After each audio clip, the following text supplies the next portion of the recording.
আমার কাছে ক্ষমতা তো ভোগের বস্তু না। আমি তো আয়েশ আরাম করার জন্য ক্ষমতা আসিনি। আমি দিন রাত অক্লান্ত পরিশ্রম করেছি বাংলাদেশটাকে একটু উন্নত করতে, এবং সেটা আমি সফলভাবে করতে পেরেছি। যে বাংলাদেশ এখন মাথা উঁচু করে কথা বলতে পারে, দাঁড়াতে পারে, বিশ্ব সম্মানের সাথে দেখে, সেই বাংলাদেশে আবার রক্ত ঝরবে, আবার এই ধরনের অস্বাভাবিক অবস্থার সৃষ্টি হবে। আর মানুষের সেবা করবার জন্য যে সকল প্রতিষ্ঠান যেখান থেকে মানুষ সেবা পায়, সেই দুর্যোগ মোকাবেলায় বিশ্বে আমরা এখন রোল মডেল, উন্নয়নের রোল মডেল। প্রতিটি প্রতিষ্ঠান অগ্নিসংযোগ, আর সেই সাথে সাথে মানুষের জীবন নেওয়া, এবং বিভিন্ন শ্রেণী পেশার আইন শৃঙ্খলা রক্ষাকারী সংস্থা থেকে শুরু করে ছোট শিশুটি। কেন এই রক্ত ঝরা? আজকে যাদের আমরা হারিয়েছি, আমি তাদের আত্মার মাগফিরাত কামনা করি। আর যারা আপনজন হারিয়েছে তাদের প্রতি আমার সহমর্মিতা জানাই। আর আমি নিজে দেখেছি, এখনো বহু, এমনকি কালকে একটা ছোট শিশুকে পর্যন্ত দেখলাম। এটা অত্যন্ত কষ্টকর। আমি জানি না অপরাধটা কি ছিল আমাদের,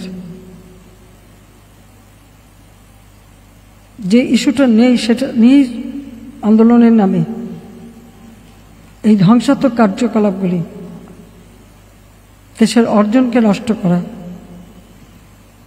আন্তর্জাতিকভাবে বাংলাদেশের ভাবমূর্তি নষ্ট করা। কে কি অর্জন করলো সেটাই আমার প্রশ্ন।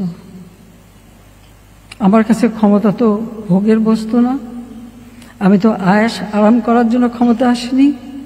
আমি দিন রাত অক্লান্ত পরিশ্রম করেছি বাংলাদেশটাকে একটু উন্নত করতে, এবং সেটা আমি সফলভাবে করতে পেরেছি। আজকে বাংলাদেশ বিশ্ব উন্নয়নের রোল মডেল, সেই মর্যাদাটাকে কেন নষ্ট করা হলো, সেটা বিচারের ভার আমি আপনাদের কাছে, দেশবাসীর কাছেই দিচ্ছি। আমি জানি বারবার মৃত্যুর মুখোমুখি হয়েছি। গুলি, বোমা, মিটিংয়ে বোমা পুঁতে রাখা, সরাসরি গুলি, গ্রেনেড হামলা করে মারার চেষ্টা, বহুবার আমাকে এই পরিস্থিতিতে পড়তে হয়েছে 81 সালে বাংলাদেশে আসার পর। আমি তো জীবনে পরোয়া করিনি। দেশের জন্য কাজ করতে হবে, দেশের মানুষের ভাগ্য পরিবর্তন করতে হবে, দারিদ্র্যের হাত থেকে দেশকে মুক্ত করতে হবে। একটি মানুষও ভূমিহীন, গৃহহীন থাকবে না, তাদের বিনা পয়সা ঘর দিতে হবে, চিকিৎসা সেবা তাদের দোরগোড়ায় পৌঁছে দিয়ে তাদেরকে বিনা পয়সায় চিকিৎসার ব্যবস্থা করে দেওয়া, শিক্ষায় প্রত্যেকটা পরিবারকে সহায়তা, বৃত্তি, উপবৃত্তি দিয়ে সহযোগিতা করা, উচ্চশিক্ষার সুযোগ সৃষ্টি করা, অবকাঠামোগত উন্নয়নে আজকে বাংলাদেশের প্রত্যেকটা মানুষ চলাচলের সুবিধা পেয়েছে, আর্থিক সচ্ছলতা অর্জন করতে পারছে, তাদের উৎপাদিত পণ্য বাজারজাত করার সুযোগ পাচ্ছে। তো সেই সময় এই ধরনের একটা ঘটনা ঘটিয়ে একদিকে বাংলাদেশের উন্নয়নকে পিছনে ফেলা, আর একদিকে কতগুলি মায়ের কোল খালি করা। যারা স্বজন হারিয়েছে তাদের প্রতি আমার সহমর্মিতা জানাই। আর এ বিষয়ে ইতিমধ্যেই আমরা জুডিশিয়াল কমিটি গঠন করে দিয়েছি। কারণ দাবির অপেক্ষা আমি রাখিনি, আমি তার আগেই জুডিশিয়াল কমিটি করে দিয়ে, এবং আজকে আবার আমি নির্দেশ দিয়েছি। আমরা একজন জজ সাহেবকে দিয়ে করেছিলাম, সেখানে আমি বলেছি আরও 2জন জজ সাহেব দিয়ে, আরও 2জন লোকবল বৃদ্ধি করে দিয়ে, এবং তার তদন্তের পরিধি বাড়ানো।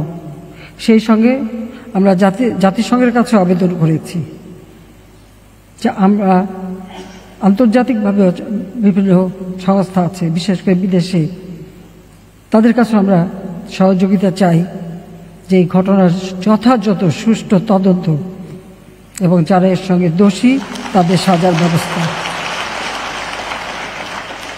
কারণ আমি জানি যেখানে আমার কোনো ঘাটতি ছিল না, যারা বসেছিল আমি বারবার আলোচনা, তাদের দাবি মানা, সব থেকে। আর যার দাবি মানব কি, যেটা আমি করে দিয়েছি সেটাই তো, এটা তো আমারই করা, ইস্যুটা তো আমারই, আমিও আপিল করা হয়েছে অ্যাপেলের ডিভিশনে। তারপরে এই যে একটা ঘটনা ঘটিয়ে ঘোলাপাড়িতে মাছ শিকার করে দেশকে পিছনে টেনে নেওয়ার এই চক্রান্তে যারা জড়িত, সেটা আপনাদের খুঁজে বের করা উচিত। ওই 71-এ যারা পাকিস্তানি হানাদার বাহিনীর দোসর ছিল, তাদের চক্রান্ত বারবার আমাদের দেশকে পিছিয়ে নিয়ে গেছে। এটা হচ্ছে সবথেকে কষ্টের, সবথেকে দুঃখের। যাক, আমি যেহেতু স্বজন হারিয়েছি, আমি জানি কষ্ট, তাই আমি যারা আপনজন হারিয়েছেন তাদের প্রতিও আমার সহমর্মিতা জানাচ্ছি।